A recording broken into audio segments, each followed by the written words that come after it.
Hello from Dallas, Texas. What's going on, everybody? And today was a really amazing day. And I just want to talk to you about the highlight of this day.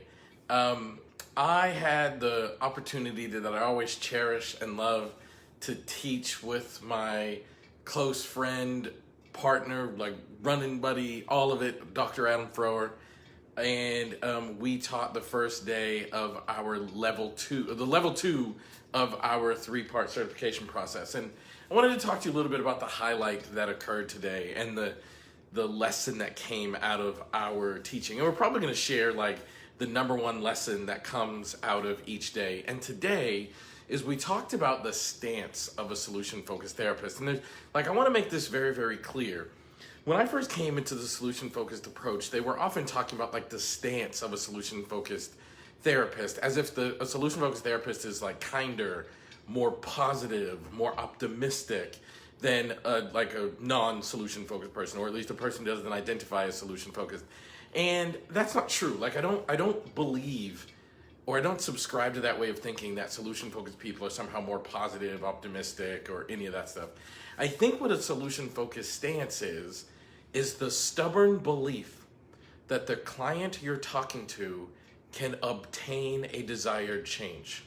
Like that's the stance, is holding on to the belief that the change the client is stating they want to achieve in their lives from working with you is attainable. It's something that they could actually do if they put forth enough effort, focus, action, whatever, that the client can achieve the outcome they're shooting to achieve. That is the solution-focused stance. And you have to hold on to that stance with a level of stubbornness, because oftentimes clients don't believe it themselves. And one of the reasons clients don't believe it themselves is they've had such a struggle, they've had such a difficult time, they've gone through such hard things that they begin to doubt themselves, and they begin to doubt their capabilities, and they begin to even doubt that like the world can ever work out in my favor. Like, how many of you out there have had friends that just think, it's just not going to work out for me because like nothing ever works out for me. Like, I'm just not the one who the cards never fall in their favor. The chips never fall the way I need them to. Like things don't tend to work out for me.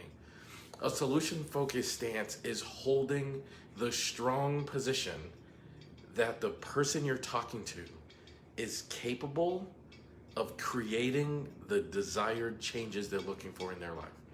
That is a solution-focused stance. And we literally spent an entire day today talking about holding on to that stance. Because honestly, if you don't master the solution-focused stance, then your chances of mastering the language of solution-focused brief therapy are not high, because the stance grows, or the language grows from the stance. You have to have one before you can have the other, because the moment you start doubting or forgetting your client can achieve anything, you become less effective as a person attempting to ask them questions.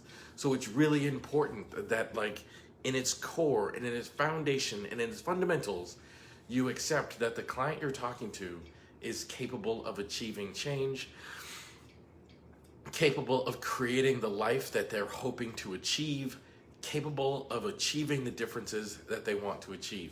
The miracle question and scaling question and exception finding and asking best hopes, like all of that stuff is great, but none of it matters at all if you don't believe that your client can change and hold on to that belief with so much stubbornness that not even your client can talk you out of it. So, it's really cool. I'm staying in this Airbnb with Adam. Adam came to Dallas so we could teach this together, which is literally one of the most exciting things in my life that I get to do. And he even came here, like it's his 19th wedding anniversary. So first of all, shout out to Adam. Like, I'm so appreciative that he'd be willing to do this. Secondly, shout out to his wife, Becca, for allowing him to come play with his homie, Elliot, and come do the work that we do.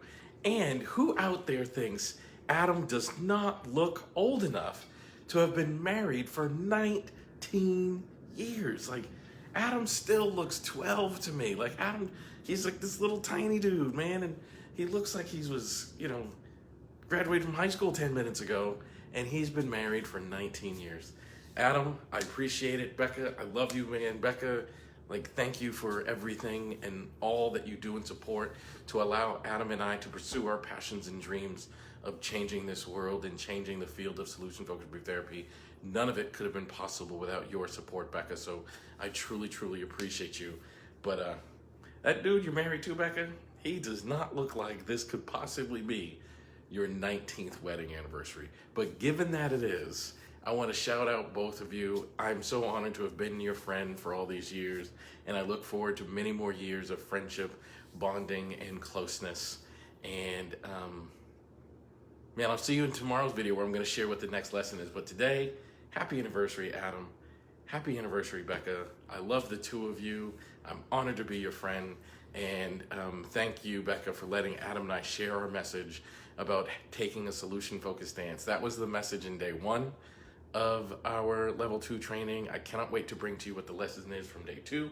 Got an idea what I think it'll be, but you never really know until these things start to unfold and you see where the conversation and direction goes. But the thing about day 1 is the stance of a solution-focused brief therapist is the stubborn belief that your client can attain a change in their life. Let's see what day 2 is.